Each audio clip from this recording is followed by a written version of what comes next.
Selamat datang di Pojok Santai. Sebelum Anda mendengarkan audiobook ini, kami menginformasikan bahwa channel ini adalah review audio dari buku yang ada di Indonesia. Untuk membaca keseluruhan buku ini, kami menyarankan membeli buku aslinya di toko buku kesayangan Anda, baik offline maupun online. Keberadaan channel ini dimaksudkan untuk membantu Anda mendapatkan pengetahuan dari buku-buku kesayangan Anda. Jangan lupa untuk subscribe, like, dan komen.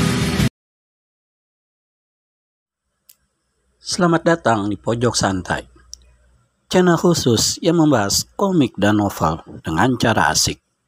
Perawan sesat tak pernah menduga dalam perjalanan membawa Suto Sinting alias pendekar mabuk, dirinya akan didatangi dua sosok yang tak asing baginya. Siapakah dua sosok itu? Yuk langsung saja disimak video berikut ini.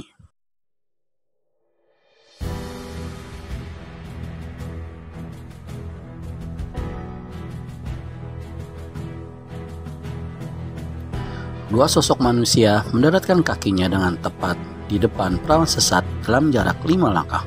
Buk, buk.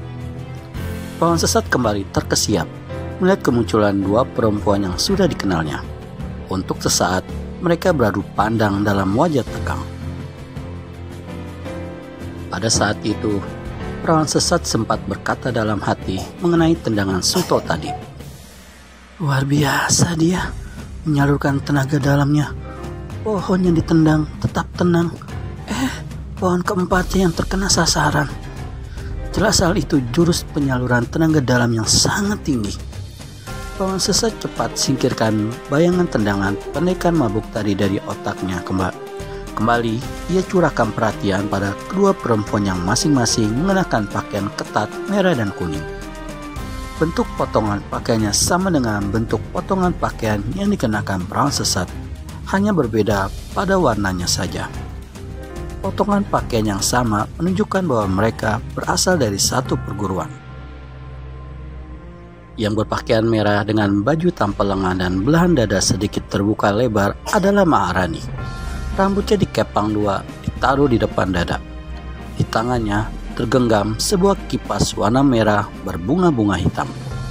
Perawan sesat kenal betul bahwa Maharani mempunyai tingkat ilmu yang setaraf dengannya. Maharani juga sering menjadi utusan bagi Nyai Lembah Asmara. Perempuan satunya lagi mempunyai rambut kepang satu.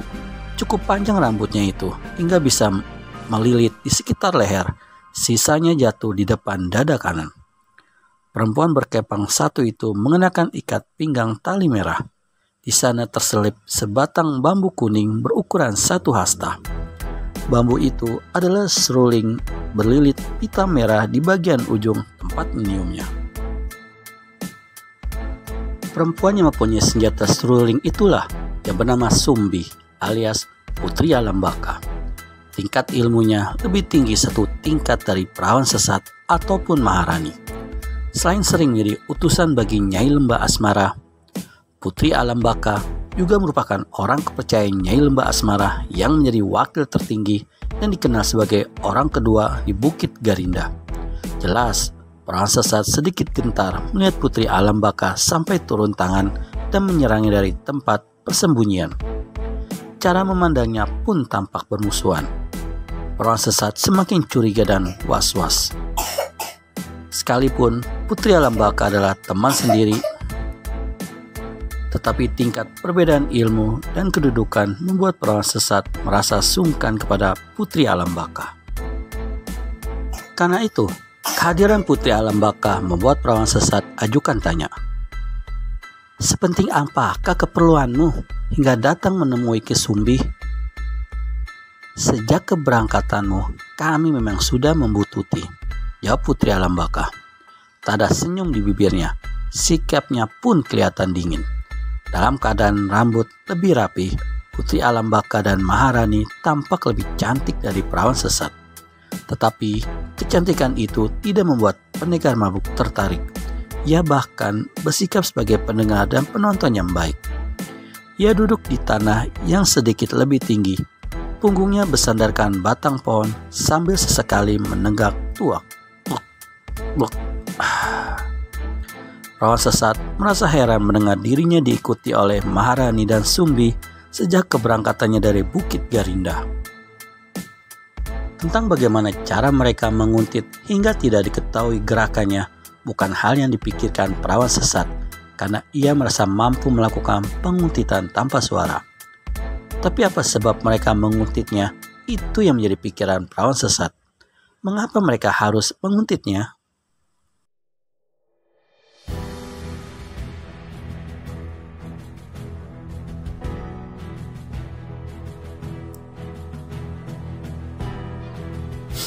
Mengapa seorang wakil Nyai Lembah Asmara sampai turun tangan dan mau menjadi penguntit?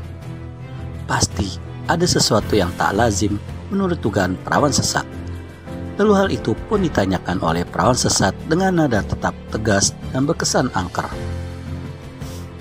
Untuk apa kalian mengikutiku sejak dari keberangkatan? Nyai menugaskannya.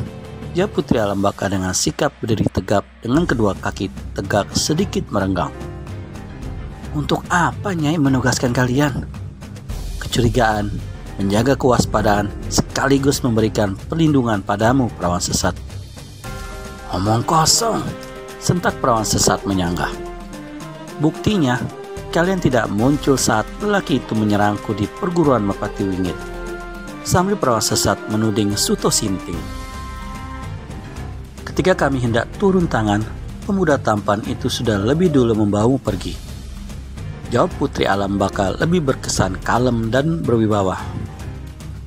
Perawan sesat melirik Suto sesat. Pendekar tampan itu hanya senyum-senyum saja memandang perdebatan tersebut. Sesekali badannya tersentak karena cegukan. Tapi agaknya ia sengaja tidak mau ikut campur urusan ketiga perempuan itu.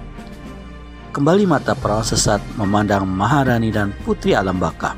Setelah ia mendengar suara Maharani yang kecil itu berkata, "Kurasa kau salah arah, Rukmi. Bukit Garinda ada di sebelah barat. Mengapa kau membawa lari pemuda itu ke arah timur?" "Itu urusanku, Maharani. Nah, tugas kami adalah meluruskan jalanmu, Rukmi," kata Maharani dengan memanggil nama asli perawan sesat. Putri Alam Baka segera berkata pula, "Aku menangkap adanya pengkhianatan tugas dalam hal ini. Pasti kau akan menguasai pemuda itu dan tidak akan menyerahkannya kepada Nyai Lembah Asmara."